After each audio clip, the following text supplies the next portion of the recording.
Je n'aurais jamais cru qu'un jour mes propres enfants me verraient comme un fardeau plutôt que comme une mère. Les mêmes mains que j'avais tenues lors de leur premier pas tremblaient désormais en signant des papiers dans mon dos. Des papiers qui allaient m'éloigner, m'envoyer dans un lieu réservé aux oubliés. Une maison de retraite. Mon nom inscrit à l'encre que je n'avais jamais approuvé, ma vie réduite à une simple transaction. Ce matin-là, la maison embaumait la lavande et le citron. J'avais préparé leur gâteau préféré, celui que je faisais quand ils étaient petits et qu'ils m'appelaient encore « maman » d'une voix douce. Assis autour de la table de la cuisine, ils faisaient semblant de s'intéresser à moi, souriant de ces mêmes bouches qui murmuraient des mensonges. Je ne le savais pas encore, mais ce petit déjeuner était le calme avant la tempête, l'instant juste avant que la lumière ne vacille et ne révèle tout ce qui se cachait dans l'obscurité. C'est étrange comme la trahison ne se manifeste pas toujours brutalement. Parfois, elle s'insinue sournoisement dans votre vie, déguisée en amour. J'ai remarqué les premiers signes lorsqu'ils ont commencé à insister pour que je me repose davantage, lorsqu'ils ont pris en charge mes factures, par commodité. Leur ton avait changé, poli mais distant, leur regard se glaçait à chaque fois que j'évoquais les économies de mon défunt mari. Ils pensaient que je ne m'en apercevrais pas. Ils pensaient que l'âge était synonyme de faiblesse. Il y a un silence particulier, celui qui naît des complots. Je le sentais envahir ma maison, s'insinuant entre les murs, murmurant entre les mots. Les étreintes de ma fille se faisaient plus brèves, les visites de mon fils plus fréquentes mais jamais seules. Toujours accompagnées de documents, de suggestions, et de cette douceur feinte qui dissimule une lame. Je me souviens de la nuit où je les ai entendus. Leur voix était étouffée par la porte du salon, mais leurs mots étaient si tranchants qu'ils m'ont transpercé. Elle n'a pas besoin de tout cet argent. Elle ne sort presque jamais. C'est mieux ainsi pour elle. Mon nom, ma vie, était considéré comme une propriété. C'est là que j'ai compris. Ils ne cherchaient pas à prendre soin de moi. Ils cherchaient à tout me prendre. Assise là, invisible dans ma propre maison, je sentais mon cœur se sceller dans un abîme d'incrédulité. Comment pouvaient-ils me regarder, moi, la femme qui les avait portés, nourris, qui avait cumulé 2 emplois pour financer leurs études, et maintenant me considérer comme un objet jetable? Un simple numéro dans leurs calculs. Une signature à peine synonyme d'exil. Cette nuit-là, je n'ai pas fermé l'œil. Je fixais le plafond, comptant les craquelures de la peinture, me demandant quand l'amour s'était mué en avidité. Peut-être était-elle toujours là, tapie dans l'ombre, attendant son heure. Ils me croyaient vieille, fragile, naïve. Ils oubliaient que l'âge n'émousse pas la mémoire, il aiguise l'instinct. Que se passe-t-il lorsqu'une mère réalise que ses enfants la perçoivent comme un obstacle? Lorsque chaque sourire dissimule une intention, chaque visite un piège? Cette simple pensée aurait pu me briser, mais au contraire, elle a éveillé en moi autre chose. Car la trahison, lorsqu'elle vient de sa propre famille, ne se contente pas de blesser, elle transforme. Elle vous apprend à combattre sans crier, à disparaître sans abandonner, et à laisser la vérité parler plus fort que la vengeance. Et tandis que j'étais assise là, entourée des fantômes de ma propre bonté, je fis une promesse silencieuse. S'ils voulaient jouer avec le pouvoir, ils se souviendraient bientôt de qui leur avait appris à survivre. Le cœur d'une mère est une maison bâtie pour résister aux tempêtes. Mais même une maison, lorsqu'elle est trop secouée, apprend à s'effondrer avec précision. Et le mien était sur le point de s'écrouler exactement là où il le fallait. Le lendemain matin, l'air de la maison était différent, plus lourd, comme si les murs eux-mêmes avaient entendu les paroles de mes enfants la veille et avaient honte de se taire. La lumière du soleil filtrait à travers les rideaux, mais ne me réchauffait pas. Elle paraissait pâle, incertaine, comme si elle aussi ne savait plus où était sa place. Je traversais lentement la cuisine, l'odeur familière du café embaumant l'air, faisant semblant quelques instants que rien n'avait changé. Mais une fois qu'on entend son propre nom s'échanger comme une monnaie d'échange, on ne retrouve jamais vraiment la paix. Après cela, j'ai commencé à les observer de plus près. Les petits détails ont commencé à prendre sens. La délicatesse avec laquelle mon fils me faisait signer des papiers, pour ma protection. L'insistance de ma fille à m'aider à simplifier mes comptes bancaires. Ils prononçaient leurs mots doucement, presque amoureusement, mais leur gentillesse semblait calculée. Je voyais bien le calcul se cacher derrière chaque sourire. Ce n'était pas de l'attention, c'était de la stratégie. C'est étrange comme la trahison aiguise les sens. Chaque son devenait une alerte. Le clic d'une porte, la vibration d'un téléphone, la façon dont leurs regards se croisaient avant de répondre à une de mes questions. J'ai appris à les lire sans un mot. J'avais passé ma vie à leur apprendre à dissimuler leur peur et leur souffrance. Mais à présent, je voyais bien qu'ils utilisaient ces mêmes leçons contre moi. La nuit, je restais éveillé, repassant notre passé comme un vieux film. Les anniversaires, les genoux écorchés, les longues nuits à enchaîner les doubles quarts pour payer l'électricité. Je repensais aux sacrifices qui leur étaient autrefois invisibles et comment, d'une certaine manière, ils y étaient devenus complètement aveugles. J'ai alors compris que la maternité n'offre aucune garantie contre la déception. On peut aimer de tout son cœur et pourtant être exclu de sa propre histoire. Un après-midi, ma fille est arrivée, un large sourire aux lèvres, les bras chargés de brochures. Des maisons de retraite. Juste pour que tu regardes, maman, dit-elle en les faisant glisser sur la table comme si elle proposait des dépliants de vacances. Son ton était doux, presque enjoué, mais son regard la trahissait. On y lisait une urgence, quelque chose qu'elle ne parvenait pas à dissimuler. Mes mains tremblaient tandis que je tournais les pages glacées, remplies d'images d'inconnus souriant dans des chambres impersonnelles. Je pouvais presque entendre l'écho de la solitude entre ces murs. Ce soir-là, j'ai préparé du thé et me suis assise dans le silence, fixant mon reflet dans la vitre obscure. Pour la première fois de ma vie, je ne reconnaissais pas la femme qui me regardait. Il y avait du chagrin, certes, mais aussi autre chose. Une force tranquille que j'avais oublié posséder. Ils pensaient que mon âge me rendait fragile. Ils ignoraient qu'il m'avait rendue patiente. J'ai alors compris qu'ils sous-estimaient ce qu'ils auraient dû craindre le plus, une mère qui n'avait plus rien à perdre. Les jours suivants, j'ai joué mon rôle. Je souriais lors de leur visite. Je les laissais croire que j'étais confuse, fatiguée, influençable. Je faisais semblant d'oublier des détails, d'égarer des objets, d'acquiescer lorsqu'ils évoquaient les prochaines étapes. Pourtant, intérieurement, je construisais quelque chose. Pas de vengeance, pas encore, mais de la clarté. J'avais besoin de comprendre jusqu'où ils étaient prêts à aller. Et il s'est avéré qu'ils étaient prêts à aller bien plus loin que je ne l'imaginais. Il y a un calme particulier qui précède l'éclatement de la vérité, comme le silence avant que le tonnerre ne déchire le ciel. Je le sentais monter autour de moi, menaçant ma sérénité. Je savais qu'un orage approchait. La question était de savoir si j'allais me laisser anéantir ou si j'apprendrais à le maîtriser. C'est à ce moment précis, je crois, que beaucoup d'histoires comme la mienne pourraient se terminer dans le désespoir. Mais la mienne non. Car parfois, quand le monde commence à vous dépouiller, on comprend que la seule chose qui reste à faire, c'est de reconquérir ce qui nous appartient morceau par morceau, secret par secret.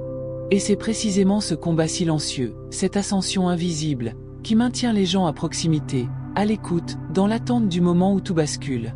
C'est peut-être pour cela que tant de personnes choisissent de rester, suivant chaque révélation comme un battement de cœur.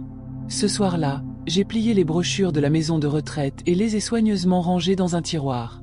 Non par déni, mais par précaution. Ils avaient fait leur premier pas. À présent, c'était à mon tour. Tout a commencé par des chuchotements. Des conversations qui s'interrompaient dès que j'entrais dans une pièce, le léger bruissement de papier froissé trop rapidement, l'éclat soudain de sourires qui n'atteignaient pas leurs yeux. Ils pensaient que je ne les remarquais pas. Ils croyaient que l'âge avait émoussé mon sens de l'observation, que mon esprit s'était trop éloigné du présent pour saisir leurs intentions. Mais l'expérience confère une acuité particulière, celle qui permet de voir ce que les autres tentent de dissimuler derrière la politesse. Un après-midi, mon fils est arrivé avec une mallette et un regard qui me rappelait étrangement celui de son père lorsqu'il s'apprêtait à mentir. « Maman, dit-il, on veut juste s'assurer que tu es en sécurité. Ne t'inquiète plus pour la paperasse. Laisse-nous faire. » Sa voix était douce, posée, comme s'il avait répété son discours. Je le voyais bouger les lèvres, mais je n'entendais que le bruit de chaînes qui se resserrent. L'odeur de son eau de Cologne persista longtemps après son départ, ce même parfum coûteux qu'il portait lorsqu'il venait de la ville. Elle emplissait l'air, lourde et artificielle, comme pour effacer la moindre trace de réalité. Assise à la table de la cuisine, la tasse de thé encore chaude entre mes mains, mon cœur battait si fort qu'il couvrait le tic-tac de l'horloge. Entre le craquement du plancher et le doux bourdonnement du réfrigérateur, je savais que quelque chose allait se briser. J'ai trouvé les documents quelques jours plus tard. Ils étaient soigneusement pliés dans une enveloppe, mon nom écrit de sa main, la même écriture qui avait jadis signé les autorisations scolaires et les cartes d'anniversaire. Mais à présent, elle portait la trahison au lieu de l'amour.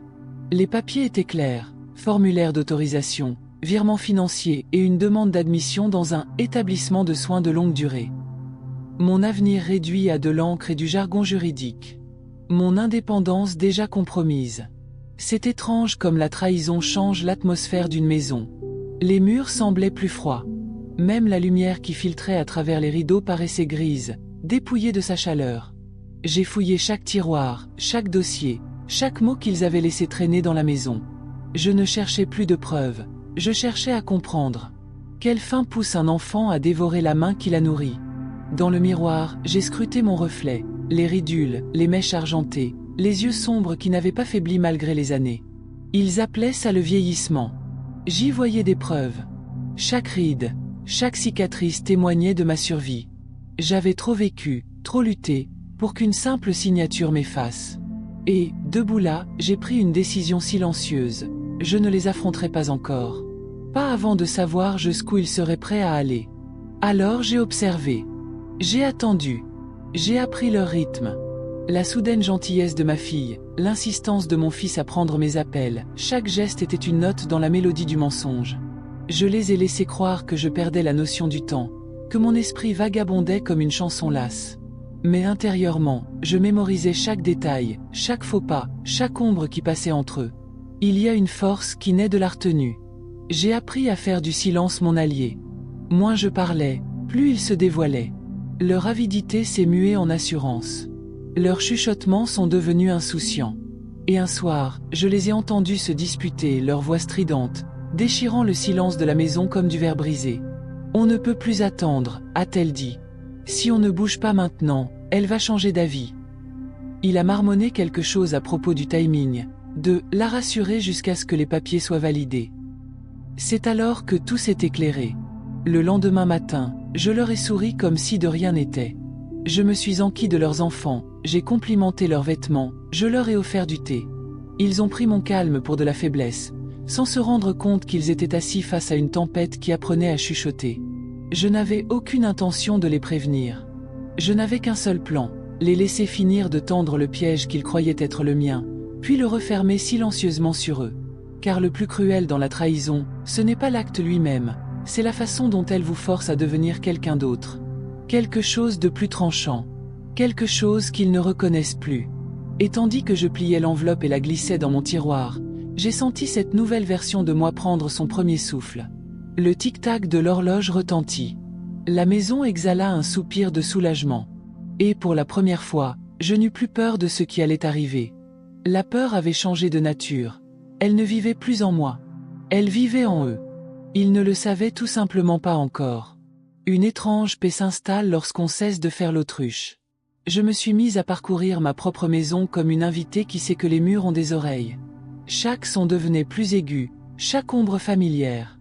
Je pouvais deviner quel tiroir ils avaient ouvert au léger souffle d'air, quels mensonges ils avaient répétés à la façon dont leur sourire se crispait.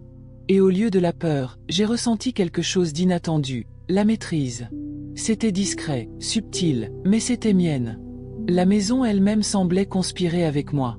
Le plancher grinçait différemment sous mes pas que sous les leurs, comme si le bois pouvait percevoir la différence entre culpabilité et patience.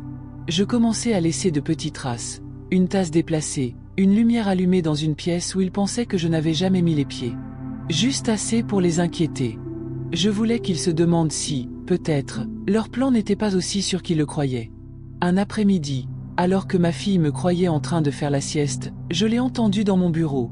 Le froissement de papier, le léger bourdonnement qu'elle émettait lorsqu'elle était nerveuse. Je suis resté immobile, à l'écoute, le cœur calme et régulier. Elle a fermé les tiroirs, soupiré, et a fini par murmurer. Elle ne s'en apercevra même pas. J'ai souri en levant les yeux au ciel. C'était sa première erreur, croire qu'une mère cesse un jour de remarquer ce qu'elle fait.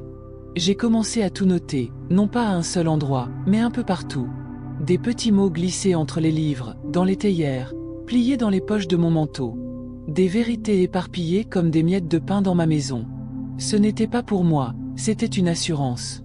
S'ils essayaient de m'effacer, je ferais en sorte qu'ils n'oublient jamais ce qu'ils m'avaient fait. La nuit, il m'arrivait de me surprendre à les revoir enfants. Mon fils courant pieds nus dans le jardin, les joues couvertes de boue, son rire résonnant dans l'air. Ma fille assise à table, dessinant des cœurs et des étoiles sur des serviettes. Cela me faisait mal de revoir ces fantômes d'innocence et de savoir qu'ils étaient devenus des étrangers sous mon propre toit. Mais peut-être est-ce là le propre de la vie, transformer ceux que nous protégeons en ceux dont nous devons nous protéger. Il y avait des moments, entre les complots et le silence, où j'éprouvais presque de la pitié pour eux. Je connaissais leur peur. La peur du temps, de perdre ce qui ne leur avait jamais vraiment appartenu. Ils croyaient que l'argent pouvait acheter la sécurité, que le contrôle pouvait remplacer l'amour. Peut-être l'avaient-ils appris de moi, sans que je m'en aperçoive. J'avais passé tant d'années à survivre, à faire mes preuves, à endurer, que je leur avais peut-être inculqué une force erronée, celle qui prend au lieu de donner. Mais la pitié est dangereuse quand elle survient trop tôt. Alors je l'ai laissé s'estomper. J'avais besoin de lucidité, pas de douceur. J'ai commencé à me rendre moi-même à la banque, discrètement, posant des questions qu'ils n'auraient jamais imaginé que je poserais. J'ai demandé des copies de tous les documents qu'ils avaient manipulés, et chaque nouveau papier confirmait ce que je savais déjà. Ils se préparaient à une vie construite sur mon absence. Ils avaient même choisi la maison de retraite, un endroit propre et cher à la périphérie de la ville, où l'on va disparaître sans faire de vagues. Ce soir-là, j'ai éteint toutes les lumières et je me suis assis dans le noir. Je voulais ressentir ce qu'ils essayaient de me prendre, ma solitude, ma paix, ma dignité. Et j'ai compris que ce qu'ils prenaient pour de la faiblesse était, en réalité, ma meilleure défense. Plus je vieillissais, moins j'avais besoin de me presser. Ils avançaient vite, désespérés de finir la partie, mais je n'étais pas pressé. Le temps jouait enfin en ma faveur. Le silence a quelque chose de profondément puissant. Il effraie ceux qui ne le supportent pas. Je sentais leur impatience grandir. Ils appelaient plus souvent, venaient plus fréquemment, prétendant que c'était de l'amour, mais cela ressemblait trop à de l'anxiété. Ils attendaient que je fasse une erreur, et j'attendais qu'ils trébuchent. Je me demande souvent ce que les gens voient lorsqu'ils regardent une femme de mon âge. Des cheveux gris, une démarche lente, une présence qui s'estompe. Ce qu'ils ne voient pas, c'est la flamme qui brûle encore sous cette apparente sérénité. Les années ne l'effacent pas. Elles la nourrissent. L'âge ne nous affaiblit pas. Il nous donne le temps de comprendre le poids de la vérité et la nature de la justice. Et c'est dans ces moments-là, quand le masque commence enfin à tomber, que beaucoup ressentent quelque chose s'éveiller en eux, une prise de conscience discrète, un besoin impérieux de se ranger du côté de la vérité. C'est peut-être pour cela que les gens s'attardent sur des histoires comme la mienne, qu'ils s'y attardent, qu'ils écoutent. Parce qu'au fond, ils savent que tôt ou tard, chacun doit affronter sa propre épreuve de dignité. Alors j'ai attendu, patiente comme une pierre, tandis que l'orage grondait. Je savais qu'ils étaient sur le point de passer à l'action. Et j'étais prête non pas à les combattre avec colère, mais à leur montrer de leurs propres yeux ce qui arrive quand une femme cesse d'avoir peur d'être sous-estimée. Quelque chose se préparait, quelque chose d'inévitable. Je le sentais, comme le tonnerre grondant derrière les murs. C'était un dimanche matin. Un calme pesant, comme si quelque chose allait se produire. J'étais dans le jardin, en train de tailler les rosiers, quand la voiture de mon fils s'est garée dans l'allée. Ma fille suivait de près. Ils arrivaient rarement ensemble, et le bruit synchronisé des deux moteurs rendait l'air lourd. Je me suis essuyé les mains sur mon tablier et je suis resté planté là, sur le seuil, feignant la surprise. En réalité, je les attendais depuis des jours. Leur sourire était large, forcé, mais trop éclatant pour l'heure. Ils portaient des papiers dans une pochette en cuir, de la même couleur que la culpabilité. « Maman », commença ma fille d'une voix mielleuse empreinte d'une inquiétude calculée, « il faut qu'on parle de ce qui est le mieux pour toi. » Elle commençait toujours comme ça, des mots doux dissimulant des intentions implacables.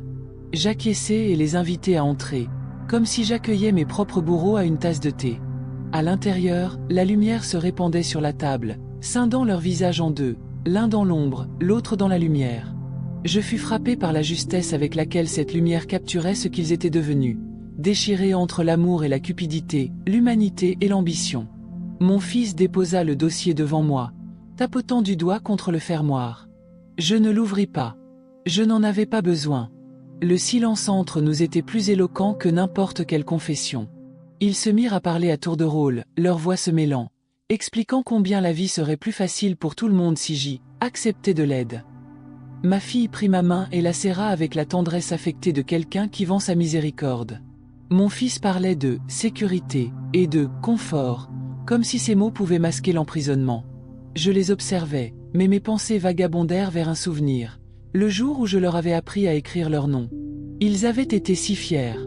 À présent, ces mêmes mains me signaient un contrat d'abandon. J'ai senti l'air se refroidir. Le parfum de lavande du vase se mêlait à une odeur métallique encre, papier, trahison. J'aurais pu crier, supplier, mais j'ai souri. Il y a une force à feindre l'incompréhension. Cela pousse les gens à se dévoiler plus vite.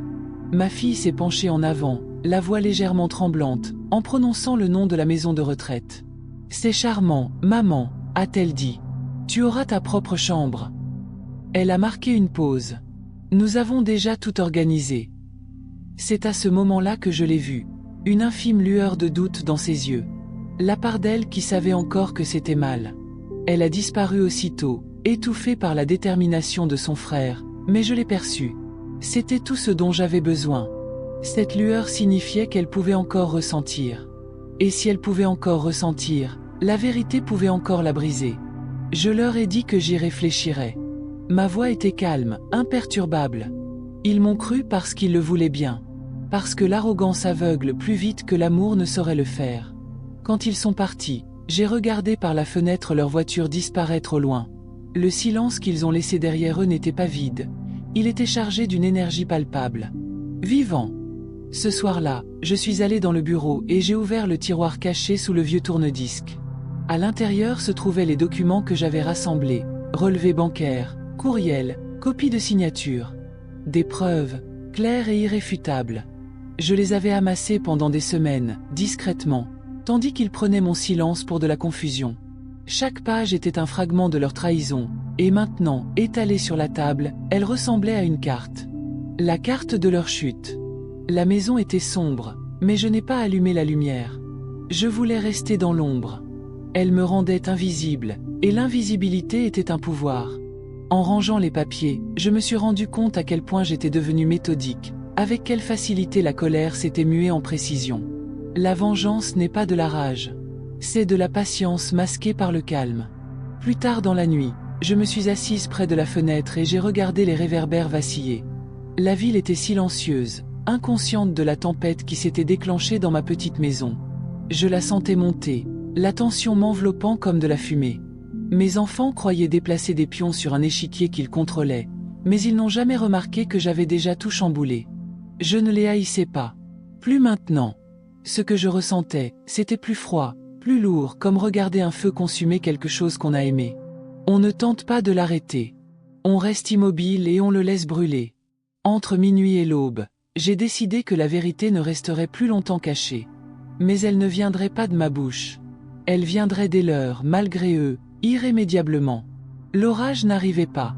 Il était déjà là. Ils n'avaient simplement pas encore entendu le tonnerre. La nuit s'étira, emplie du bourdonnement d'un monde qui ignorait ce qui allait se produire. Le clair de lune filtrait à travers les rideaux, doux mais froid, traçant des lignes argentées sur la table où les documents étaient parfaitement alignés. Assise là, pieds nus, les mains posées tranquillement sur le bois, j'en sentais le grain sous mes doigts. Cela me rappela la première maison que j'avais construite avec mon mari, avant l'ambition, avant la trahison, avant que la vie ne nous endurcisse et ne fasse de nous des survivants. Ce souvenir était fugace comme une fumée, mais il portait en lui une leçon importante, le rappel que tout ce qui est solide peut se briser, et que tout ce qui est brisé peut être reconstruit. Le matin s'est levé dans un calme étrange. Celui qui suit l'orage, mais dont le grondement du tonnerre gronde encore au loin. J'ai vaqué à mes occupations comme si de rien n'était. Arroser les plantes, nourrir les oiseaux, plier les mêmes serviettes en lin dont on m'avait dit que je n'aurais plus besoin dans la maison. Chaque tâche semblait délibérée, presque sacrée. Mes gestes étaient lents, mais chargés de sens. Quand on sait ce qui nous a été pris, chaque acte de soin devient un acte de résistance. Ils ont appelé cet après-midi-là, me demandant si j'y avais réfléchi. Je percevais la faim dans leur voix, même s'ils la dissimulaient sous un masque d'inquiétude. « On veut juste que tu sois bien, maman », a dit ma fille d'un ton trop lisse, trop prudent. J'ai laissé le silence s'installer entre nous, ce genre de silence qui pousse les gens à révéler leur vraie nature. Et quand elle n'a plus pu le supporter, elle a comblé de mensonges. Je l'ai laissé faire. Parce que parfois, la meilleure vengeance, c'est la patience. Plus tard dans la soirée, je me suis de nouveau tenue devant le miroir. La lumière était tamisée, vacillant doucement sur la vitre. Pour la première fois, je n'ai pas vu la femme qu'il décrivait, fragile, désorientée, dépassée. J'ai vu la flamme intérieure qui avait toujours été là. J'ai vu la force non pas comme un bruit, mais comme une endurance. Mon reflet m'est apparu comme une alliée qui avait attendu des années mon retour. Dehors, les lumières du quartier s'allumaient une à une. Des rires lointains parvenaient par la fenêtre, des rires que seuls les gens indemnes de la trahison pouvaient entendre. Un bref instant, je les ai enviés, leur ignorance, leur tranquillité. Mais j'ai alors compris une chose d'une beauté cruelle. L'innocence peut sembler plus légère, mais la conscience recèle une force qui lui est propre. Alors que la nuit tombait, j'ouvris de nouveau le tiroir et examina l'épreuve. Chaque page recelait un fragment de vérité, assez tranchant pour percer à jour les mensonges. J'avais songé à les confronter, à crier, à exiger des explications. Mais à quoi bon? Les gens comme eux n'avouent pas, ils s'effondrent. Et je voulais voir le moment où ils comprendraient que leur plan s'était retourné contre eux. L'instant précis où ils croiseraient mon regard et comprendraient que j'avais toujours su. J'ai tout photocopié. Soigneusement, méthodiquement. Le bruit du papier glissant dans la machine résonnait dans le silence, rythmé, presque apaisant. À chaque page, je me sentais plus légère. Il ne s'agissait plus d'argent ni de biens matériels, mais de reconquérir les parts de moi-même qu'ils avaient tenté d'effacer. Mon esprit, ma dignité, mon droit de choisir mon destin. Ils avaient oublié que le silence d'une mère n'est pas une capitulation. C'est une préparation. En glissant les papiers dans une enveloppe, je songeais à l'étrangeté de voir l'amour se décomposer en silence tout en feignant de fleurir. C'est ce qu'ils étaient devenus, un jardin de faux pétales dissimulant des épines. Mais sous cette décomposition, je pouvais encore déceler une lueur de vie. Une leçon, peut-être. Qu'on ne peut jamais vraiment perdre ce qui est enraciné dans la vérité. Elle peut plier sous la trahison, mais elle ne se brise jamais complètement. Minuit fut passé, et le monde extérieur sembla retenir son souffle. Mon cœur battait lentement, régulièrement, presque au rythme de la trotteuse. Une paix régnait dans cette attente. Un calme étrange qui ne survient que lorsqu'on sait qu'un chapitre s'est achevé et que le suivant n'attend que d'être tourné. Je me suis approché de la fenêtre et j'ai regardé la rue déserte, à l'exception d'un lampadaire qui projetait une faible lueur. Un instant, j'ai eu l'impression d'être sur une scène attendant ses acteurs. Et je savais que bientôt, la scène se jouerait. Mes enfants, si sûrs de leur victoire, y entreraient sans se rendre compte que le scénario avait changé. Mais pas encore. Le moment n'était pas venu. Je voulais qu'ils se sentent en sécurité encore un peu, que leur confiance grandisse juste assez pour que la chute soit plus brutale. Alors j'ai fermé le rideau, éteint la lampe et laissé l'obscurité envahir la pièce. Au fond de cette obscurité, une décision s'est doucement imposée à moi, une décision qui allait tout changer. L'air était immobile. Pour la première fois depuis des semaines, j'avais l'impression que ma maison m'appartenait de nouveau. J'inspirais profondément, les poumons emplis du parfum de lavande et de papier. Et en expirant, je sus, l'orage avait pris forme. Il ne venait plus de l'extérieur. Il vivait désormais en moi, silencieux, certain, attendant l'aube. Au matin, le ciel était d'un gris pâle, de celui qui cache le soleil sans annoncer la pluie. Je me suis réveillé avant le réveil, bien que je n'ai pas vraiment dormi. Il y a une sorte d'éveil qui ne vient pas du repos, mais d'une intention précise. Le corps sait quand un moment approche. Je suis resté longtemps assis au bord de mon lit, à écouter le léger bourdonnement du réfrigérateur, le craquement du parquet, le doux rythme de mon cœur. Tout me paraissait plus intense, comme si l'air lui-même pressentait ce qui allait se produire. Le premier pas pour reprendre le contrôle, c'est d'agir comme si on ne l'avait jamais perdu. J'ai préparé le petit déjeuner comme d'habitude, toast et thé, et j'ai disposé 3 tasses. Je n'attendais personne, pas ce matin-là. Mais je voulais que la table soit dressée, comme si je les avais attendus depuis le début. L'anticipation est aussi une arme, lorsqu'elle est utilisée avec grâce. Ils sont arrivés ensemble, à l'improviste cette fois. Les cheveux de ma fille étaient tirés en arrière, son rouge à lèvres un peu trop foncé. Mon fils portait le même costume que lors de leur dernière visite, mais sa cravate était dénouée, ses yeux fatigués. Ils avaient discuté, fait des projets, s'étaient inquiétés. On reconnaît toujours la culpabilité qui commence à perturber le sommeil. Elle se lit dans le regard, dans la gaieté forcée d'un accueil. Je leur ai souri en les voyant entrer, les accueillant avec une chaleur qu'ils ne méritaient plus. « Vous avez l'air fatigué », ai-je dit doucement, observant leur visage se transformer, tantôt de la culpabilité, tantôt de la confusion. Le rapport de force avait déjà commencé à basculer. Ils ne le savaient pas encore, mais moi, si. Je leur ai demandé de s'asseoir. Les papiers étaient toujours dans le tiroir, intacts. L'enveloppe était scellée. Nous avons commencé par parler de choses banales, la météo, les voisins, le prix des courses. Je voulais qu'il se sente en sécurité, qu'il croie que l'orage était passé. Mon fils s'est détendu le premier. Ma fille, toujours prudente, jetait des coups d'œil à mes mains, comme si elle craignait que je ne sorte la vérité de nulle part. Mais j'ai attendu. Je voulais qu'il voie à quoi ressemble le calme quand il n'est pas de la faiblesse, mais une stratégie. À un moment donné, mon fils a tendu la main par-dessus la table et m'a dit « Maman, on veut juste ton bien ». L'ironie de la situation m'a presque fait rire. Au lieu de cela, j'ai regardé sa main, puis son visage, et j'ai murmuré « Je sais ». Ce n'était pas un mensonge, pas complètement. Il voulait bien quelque chose pour moi, mais pas la liberté. Après leur départ, je n'ai pas ressenti de colère. J'ai ressenti un mouvement. Les prémices de quelque chose de plus grand, d'inévitable. Il croyait avoir gagné une manche de plus, mais la donne avait déjà changé. J'ai parcouru la maison, touchant les murs, les meubles, les petits objets que j'avais collectionnés au fil des ans. Chaque objet portait un souvenir, une histoire, la preuve que j'avais vécu, construit, enduré. Ils essayaient de m'effacer de mon propre récit, mais mon existence était inscrite partout, même dans les fissures du carrelage.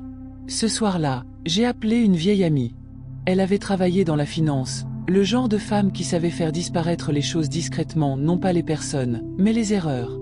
Je lui ai raconté ce que j'avais découvert, ce qu'ils avaient fait et ce que je comptais faire. Elle m'a écouté sans m'interrompre, dans un silence empreint à la fois de stupeur et d'admiration. Quand elle a finalement pris la parole, ses mots étaient calmes. « Il est temps que tu arrêtes de défendre ce qui t'appartient déjà. » Sa voix résonna longtemps après la fin de l'appel. C'était vrai. J'avais passé trop de temps à protéger les autres des conséquences de leur propre avidité. C'était peut-être l'erreur des mères comme moi. Aimer tellement qu'on devient le bouclier de ceux-là même qui nous blessent. Mais cette fois, le bouclier allait tomber. Le lendemain, j'ai fait d'autres copies que j'ai mises dans un coffre-fort. L'une est allée à mon avocat. L'autre est restée avec moi. La dernière, je l'ai cachée dans un endroit où ils n'auraient jamais l'idée de chercher, parmi les albums photos de leur enfance. S'ils essayaient un jour de tout prendre, ils y trouveraient leur propre visage, encadré d'innocence et de culpabilité. En scellant l'enveloppe, j'ai compris que je ne me battais pas seulement pour mes économies ou ma maison. Je me battais pour l'histoire qu'ils pensaient pouvoir réécrire sans moi. Et c'est peut-être ce qui rend la trahison si tragique. Ce n'est pas seulement le vol d'argent ou de confiance, mais aussi celui de souvenirs. Il y a quelque chose d'universel dans ce genre de perte. On n'a peut-être pas vécu exactement la même chose que moi, mais on a tous ressenti la douleur d'être exploité, d'être sous-estimé. Et c'est dans cette prise de conscience, dans cette douleur sourde, que naît le lien. Je crois que c'est pour cela que tant de personnes qui entendent des histoires comme la mienne s'arrêtent un instant pour réfléchir à la leur. Certaines laissent même quelques mots, comme pour dire « Je comprends. Je suis passé par là aussi ». À la tombée de la nuit, le silence régnait de nouveau dans la maison. L'orage n'avait pas encore éclaté, mais je le sentais dans l'air, cette tension électrique qui précède le tonnerre. Les lampes vacillèrent une fois, brièvement. Dehors, le vent commença à se lever. Je restais à la fenêtre, à l'endroit même d'où je les avais vus s'éloigner tant de fois, et je murmurais, presque. La vérité était à portée de main, presque palpable. Mais je ne voulais pas précipiter les choses. La justice, avais-je appris, est comme une graine. On la plante profondément, on l'arrose avec patience et on attend qu'elle pousse aux yeux de tous. Et lorsqu'elle fleurit, elle le fait discrètement, magnifiquement, en son temps. Quelques jours plus tard, la maison était plus silencieuse que d'habitude. Même le tic-tac de l'horloge semblait hésitant, comme s'il attendait lui aussi quelque chose. Je le sentais, le changement, subtil mais indéniable. Mes enfants appelaient moins souvent. Peut-être pensaient-ils que ce silence signifiait la reddition. Peut-être croyaient-ils que leur plan fonctionnait. Mais le silence peut être à la fois un bouclier et une lame. Il protège, et le moment venu, il tranche net. Je passais mes matinées à flâner dans le jardin. L'air était saturé de l'odeur de la terre gorgée d'eau, celle qui s'imprègne sur la peau. Les roses étaient de nouveau en fleurs, sauvages et indomptables, comme pour narguer les mains qui avaient jadis tenté de les tailler. Je compris que j'avais quelque chose en commun avec ces fleurs. Plus elles essayaient de me contenir, plus ma rébellion s'affirmait. Un après-midi, assise près de la fenêtre, le vieil album de famille ouvert sur les genoux, j'ai vu les photos décolorées, leurs coins gondolés par le temps. Elles étaient là, mes bébés, tout sourire, leurs joues douces, agrippées à mes jambes, me confiant leur univers tout entier. J'ai caressé leur visage du bout des doigts, suivant les contours d'un amour autrefois pur. Entre ces photos et aujourd'hui, quelque chose avait changé. L'amour s'était mué en monnaie d'échange, la confiance en transaction. C'était douloureux à admettre, mais je ne pleurais pas ce qu'ils étaient. Je pleurais ce qu'ils étaient devenus. Au fil des jours, la tension qui m'habitait commença à se dissiper, non plus sous forme de colère, mais de lucidité. Je n'avais plus besoin de deviner leurs intentions. Elles s'étaient déjà révélées. Ce que je n'avais pas encore décidé, c'était ce que je ferais de cette vérité. Il y a un pouvoir dangereux à en savoir plus qu'on ne le laisse paraître. Cela donne du temps, du contrôle, et quelque chose d'encore plus rare, la perspective. J'ai commencé à fréquenter la banque plus souvent. Les guichetiers, toujours aussi polis, m'accueillaient chaleureusement, ignorant tout de la tempête qui grondait en silence derrière mon sourire. J'ai examiné chaque document qu'ils avaient manipulé, vérifié chaque retrait, chaque autorisation. Les preuves étaient là, sous mes yeux, attendant que je les rassemble comme les fils d'une toile qu'ils avaient tissée sans le savoir. Chaque signature était un aveu, chaque formulaire un indice qui les menait droit au mur. Pourtant, il y avait des nuits où le doute s'insinuait. Je restais assise près de la fenêtre de la cuisine bien après minuit, la maison endormie, le monde extérieur baigné d'argent et d'ombre. Et si je m'étais trompée? Et si, sous cette cupidité, l'amour se cachait encore quelque part au fond de moi? Mais alors, je me souvenais du son de leur voix ce jour-là, calme, assuré, décidant de mon avenir comme si j'étais déjà partie. Non, ce n'était pas de l'amour. C'était de la commodité déguisée en attention. Et cette prise de conscience, bien que froide, m'apporta la paix. C'est étrange comme la trahison aiguise les sens. J'ai commencé à remarquer des choses que j'avais ignorées auparavant. Le léger parfum que ma fille laissait derrière elle, l'odeur de l'eau de Cologne de mon fils qui s'estompait lentement à chaque fois qu'il partait.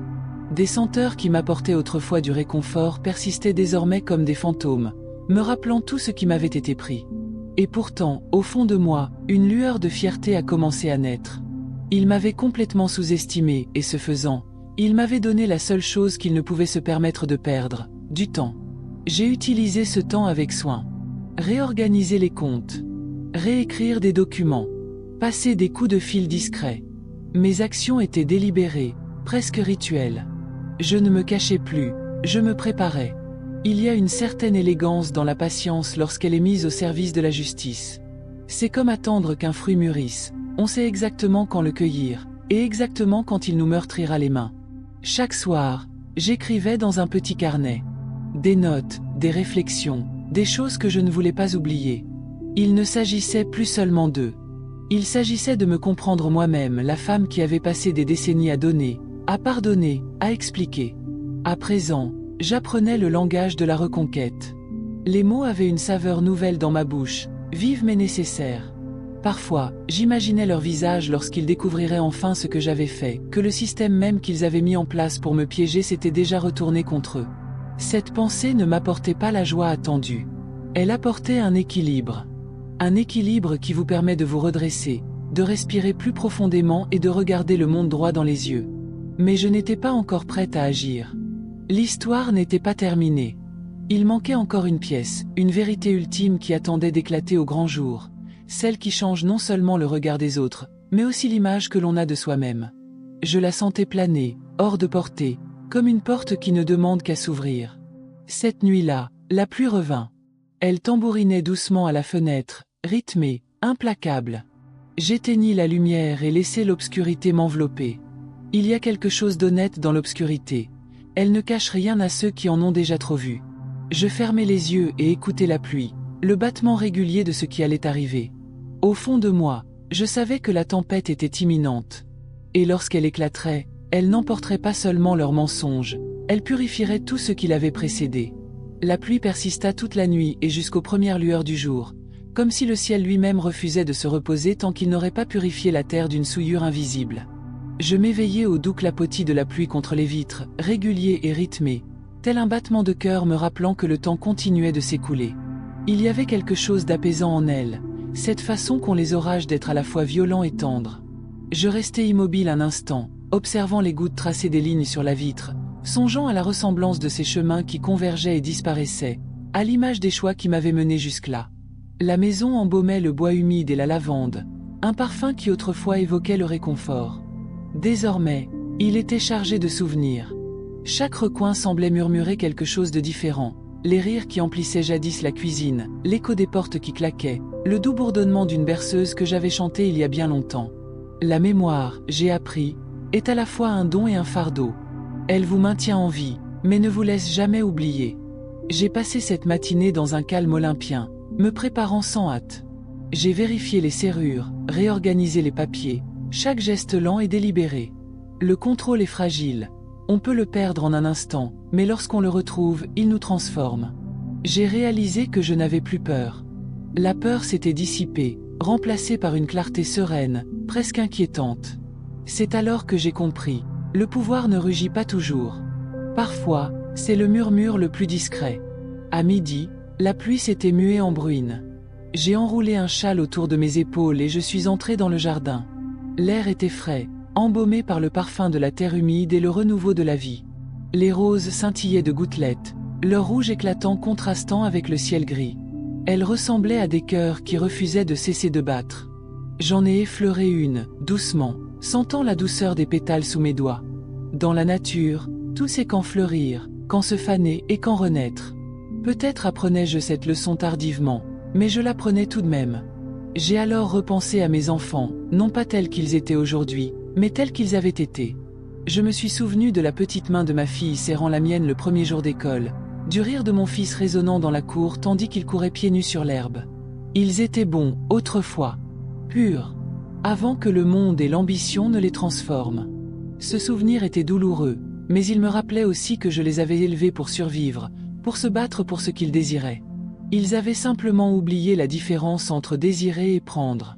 Plus tard, je me suis assis près de la cheminée, sans l'allumer. J'aimais son vide, le bois noirci, l'odeur des cendres. C'était authentique. La vie est souvent une mise en scène, mais les cendres, elles, ne feignent jamais. Elles sont ce qui reste après que tout a brûlé. Et peut-être était-ce cela que j'étais désormais, ni le feu, ni la flamme, mais ce qui demeure quand les deux s'éteignent.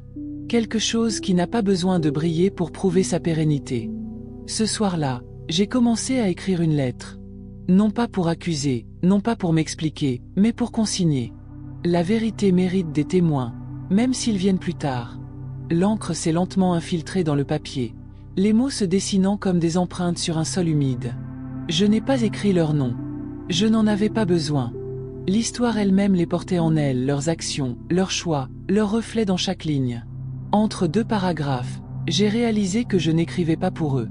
J'écrivais pour moi. À la tombée de la nuit, j'ouvris la fenêtre. L'air était froid mais vif, imprégné d'une odeur de pluie et de terre lointaine. Les réverbères vacillaient faiblement, projetant des halos sur le trottoir mouillé. Au loin, j'entendais le léger vrombissement d'une voiture, qui s'estompait au détour du chemin. Je me suis dit que c'était étrange comme la vie pouvait sembler si immobile juste avant que tout ne bascule. C'est comme si le monde s'arrêtait, retenant son souffle, attendant qu'on fasse le premier pas. Et j'étais prête à agir. Non pas à la hâte, mais avec précision. Chaque détail de leur tromperie avait été soigneusement tissé, mais j'avais appris à tisser, moi aussi. La même patience qui jadis avait soudé une famille était désormais celle qui défait leurs mensonges. Pourtant, une part de moi hésitait, non par doute, mais par humanité. Même après une trahison, il subsiste une parcelle d'amour qui résiste à l'extinction. Elle persiste comme une fumée, ténue mais tenace.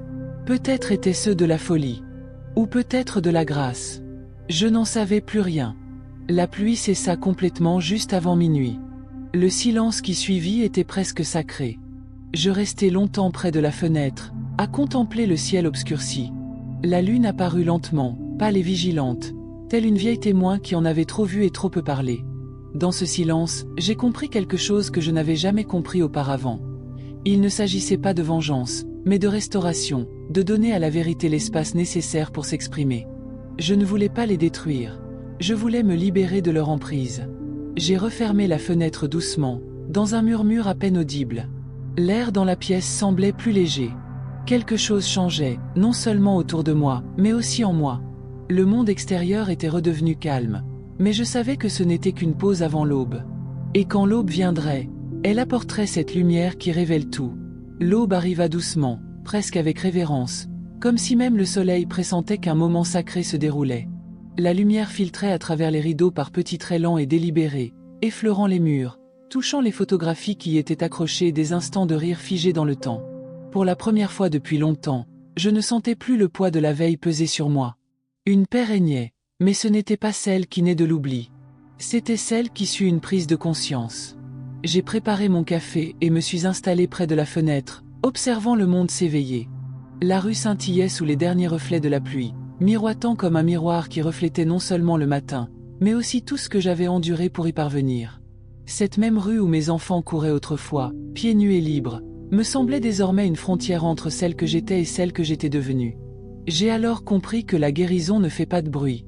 Elle ne s'accompagne pas d'applaudissements. Elle arrive discrètement, dissimulée sous les traits d'un matin ordinaire où l'on se sent enfin entière.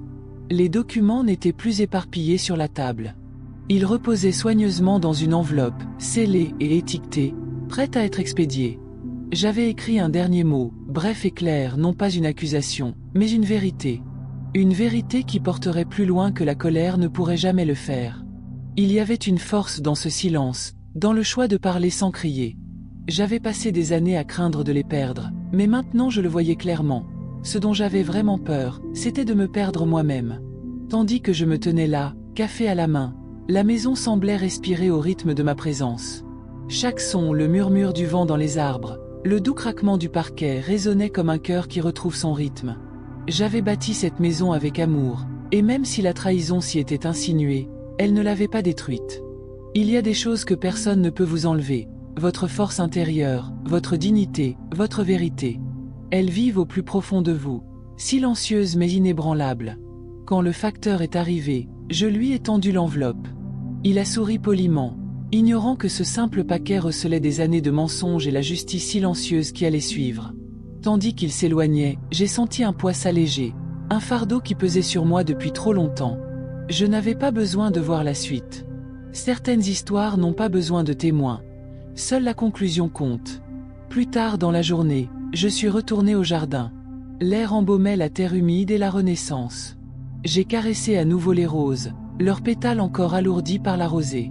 Elles étaient radieuses, d'une vie exubérante, s'étirant vers la lumière malgré les nombreuses tailles. Je me suis reconnu en elles, ni brisé, ni ruiné, mais transformé par les épreuves traversées. Je crois que c'est ce que la vie nous enseigne, de la manière la plus discrète. La force ne se forge pas dans les moments de triomphe, mais dans les interstices, dans le silence, dans les choix invisibles. Parfois, il faut perdre tout ce qui, selon nous, nous définissait pour enfin découvrir qui l'on est vraiment. Le téléphone sonna ce soir-là. Je ne répondis pas. Je n'en avais pas besoin. Ce qu'ils avaient à dire appartenait au passé, et j'étais fermement ancré dans le présent. Je laissais le son s'estomper au loin, dernier écho d'une vie qui n'avait plus d'emprise sur moi. Alors que le ciel se teintait d'or, j'ai allumé une bougie et l'ai placée près de la fenêtre. Sa flamme vacillait doucement, se reflétant sur la vitre. J'ai pensé à la façon dont la lumière ne lutte pas contre l'obscurité. Elle existe simplement, immuable et certaine, et cela suffit à tout transformer autour d'elle. Peut-être était-ce ce que j'étais devenue. Ni vengeresse, ni victorieuse, simplement éclairée par la vérité. C'est étrange comme partager une histoire peut donner l'impression de libérer un poids insoupçonné. Car au final, cette histoire n'est pas seulement la mienne. Elle appartient à tous ceux qui ont été sous-estimés, à tous ceux qui ont dû se reconstruire en silence, sous le regard indifférent du monde. Des histoires comme celle-ci nous rappellent que la douleur n'est pas une fin, mais une invitation. À se relever, à se reconquérir, à recommencer. Alors si ces mots vous ont touché, s'ils ont réveillé quelque chose que vous pensiez disparu à jamais, laissez-les demeurer. Peut-être est-ce votre cœur qui reconnaît son propre reflet. Peut-être est-ce le signe que vous aussi, vous avez une histoire à raconter. Et si c'est le cas, laissez votre trace, une pensée, un mot, un murmure de compréhension. Car le lien, comme la guérison, naît du silence et s'épanouit grâce au courage. À la tombée de la nuit, je suis ressorti. Le ciel était dégagé, les étoiles immobiles. L'orage était passé, mais sa leçon demeurait. La paix n'est pas l'absence de lutte, mais la décision de la traverser la tête haute. J'ai levé les yeux, respiré profondément et souri. Je n'étais plus celle qui craignait d'être oubliée. J'étais celle qui se souvenait d'elle-même, et cela, je le savais, suffisait.